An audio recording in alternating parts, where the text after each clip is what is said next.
Estimados colegas, estimados estudiantes de este curso de Economía Política, donde estamos estudiando el capitalismo.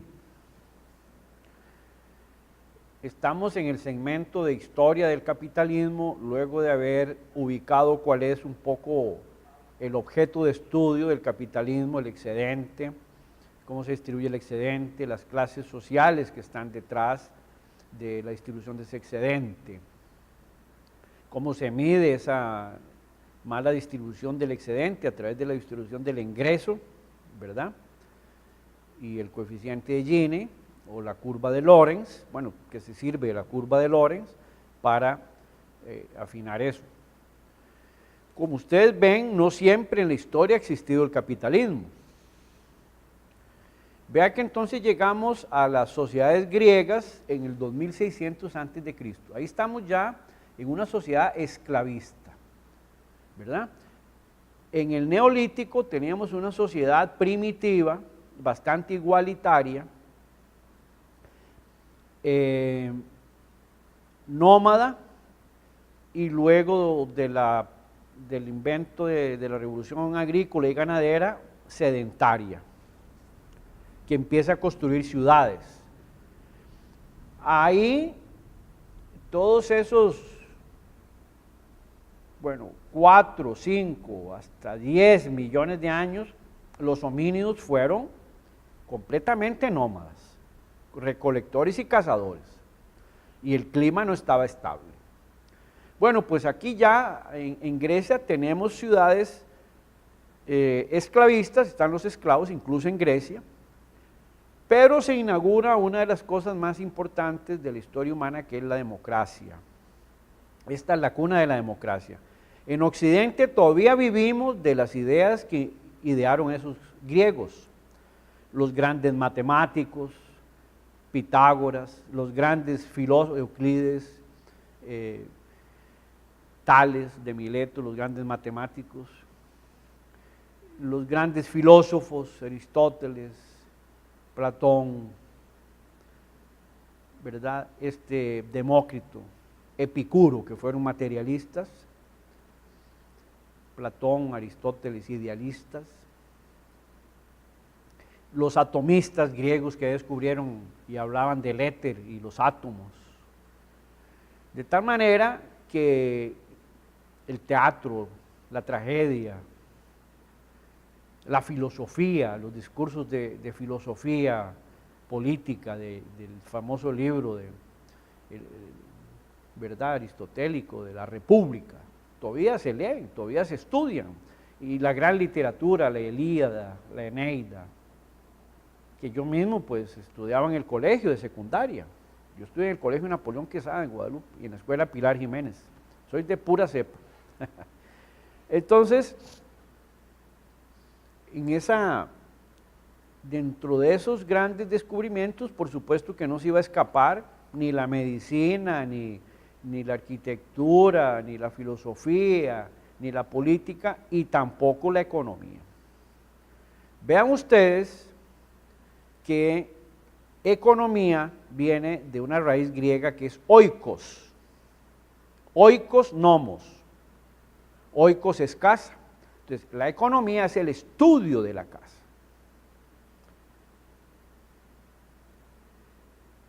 Y se asimila también al abastecimiento de la casa, ¿verdad? Hay otra palabra que es prima hermana, que es ecos logos, ecología. Entonces vean que la palabra ecología y economía tienen la misma raíz griega inicial, oikos, casa. No es casual que la última gran encíclica del Papa Francisco sea la casa común, no es casual para nada. Economía y ecología los volvemos a ver ligados íntimamente. Muy bien. Entonces, y la crítica a la economía política arranca con Aristóteles, porque Aristóteles hacía una diferencia muy importante entre economía y crematística. Para Aristóteles, hace más de 2000 años, ¿verdad? Aristóteles, el gran genio, y eso se lee en las páginas de sus textos, sobre todo en la República, ya habló del monopolio, habló de la mercancía y por supuesto de la definición de economía. Entonces hacía una gran diferencia entre economía y crematística. Crematística se va a referir al estudio y al análisis del comercio, de las ganancias comerciales, de la posesión de metales preciosos, ¿verdad? De los negocios, ¿verdad? Pero la economía va a ser el estudio del abastecimiento de la casa. Y va a arrancar con una definición fundamental, Aristóteles, con la definición de mercancía. Y en este mundo, pues, todo es mercancía. Para el capitalismo, la célula fundamental del capitalismo es la mercancía, ¿verdad? Por ahí arranca todo el análisis del capitalismo en los grandes críticos de la economía. Para Aristóteles, la mercancía va a ser valor de uso y valor de cambio. Valor de uso porque una mercancía tiene que satisfacer una necesidad, pero no solo eso. Satisface una necesidad del ser humano, pero al mismo tiempo la mercancía tiene un valor de cambio.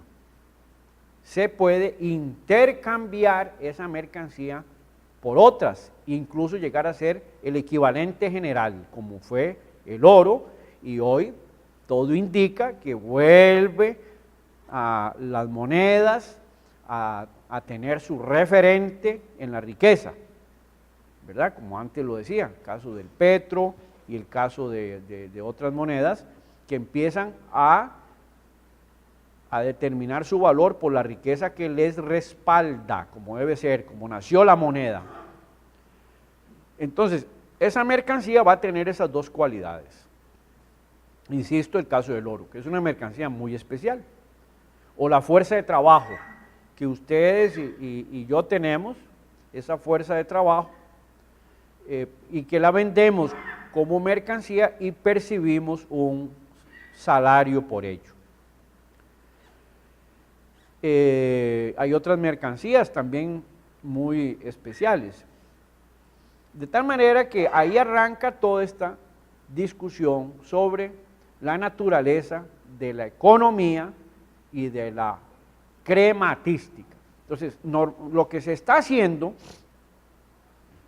en muchas escuelas de economía, aún sin saberlo, porque como no estudian esto ellos, entonces no se dan cuenta que lo que están haciendo es crematística, ¿verdad? Calculando cuánto ganan, calculando cuántos activos tienen, que es una especie de contabilidad de los negocios, ¿verdad? Pero la economía, realmente la definición moderna de economía, que está ligado a esto, es una ciencia que estudia la producción, la distribución, el intercambio y el consumo. Y aquí anótenlo bien porque esta va a ser una primera definición de lo que es la economía. Es una ciencia que estudia la producción, la oferta, los productores, los que ofrecen, ¿verdad? El intercambio, la distribución, el mercado, y el consumo, o sea, los demandantes, los consumidores. Ese es hay gente que lo reduce a oferta y demanda, pero eso crea un simplismo espantoso y que lleva a muchos equívocos. Realmente es un proceso, ¿verdad? Entonces, eso es economía. Lo otro es crematística, ¿verdad? Que es mucho lo que se hace con la contabilidad, y la contabilidad no es economía, la contabilidad es un sistema de registro de las ganancias comerciales o de los costos en un proceso de producción, ¿verdad? O del valor de los títulos, o la contabilidad nacional, que es registrar la riqueza nacional y cómo se produce, y quién la posee y cómo se constituye. Entonces, esa definición aristotélica hoy sigue vigente y claro, se va a poner en boga completamente durante el periodo ya del capitalismo, ¿verdad? Cuando se dan las condiciones en la naturaleza social y en la naturaleza política para que se desarrolle el capitalismo. Vean que aquí no hay capitalismo. Hubo esclavismo, hubo sociedades primitivas, y claro que siempre pues ha habido comercio, eso sí. Entonces, como primicia, luego lo vamos a analizar mejor, el capitalismo va a surgir cuando ese dinero que está en manos del comerciante entra a la producción, contrata trabajadores, le paga un salario, ¿verdad? Y estos son obreros libres, no tienen tierra, no tienen ganado, no tienen caverna, no tienen cuevas, no tienen nada. Nada más tienen una oferta de trabajo, una fuerza de trabajo que le venden al patrono, ¿verdad?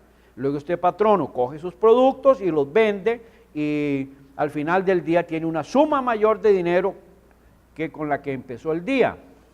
Ahí el origen de esa ganancia va a ser el plusvalor, o sea, el trabajo no pago al obrero. Porque el obrero, el trabajador, en el campo, en la ciudad, en la fábrica, en la piñera, ya al mediodía se ganó lo que le paga el patrono. Al final, después del mediodía hasta el final de la jornada, eso es la ganancia del patrono. Y eso se llama plusvalor, trabajo no pago. Esa es la esencia del capitalismo. Ese es el origen de la ganancia. Ese es el origen de la ganancia. Luego, si alguien, el comerciante, compra barato y vende caro, esa no es la ganancia del capitalista. Eso siempre ha existido. Existió durante Roma, durante Grecia, ya entre los sumerios, ¿verdad? Porque empieza a aparecer la moneda. La moneda ha existido prácticamente desde que se inician las ciudades en el Neolítico, ¿verdad? Como equivalente general para poder intercambiar las cosas, ¿verdad? Para poder intercambiar, para poder ser unidad de cuenta y para poder ser reserva de valor. Este asunto de la moneda es un tema que luego lo vamos a analizar en el segundo curso, porque se está poniendo muy de moda con las criptomonedas y con la crisis del capitalismo, que es una crisis profunda, la que está viviendo el capitalismo actualmente. La Grecia antigua va luego a derivar en una Roma poderosa, que va a tener gran parte del mundo, va a ser de ellos, la Roma en sus diferentes etapas, ¿verdad? Hasta 4 siglos, 5 siglos después de Cristo. Pero va a ser propiamente, y bueno, ya todas las sociedades pues van a avanzar en términos de comercio, en términos de división de trabajo, en términos de conquistas de territorios, en términos de inventos, ¿verdad? En términos de navegación, de descubrir otros mundos, y vamos a tener entonces en el inicio del capitalismo la ruta de la seda, que hoy se ha vuelto a articular por parte de China, que tiene 6.000 kilómetros y que cubría prácticamente 3 continentes, y va a ser ahí el origen del capitalismo, donde el dinero se va a convertir en capital.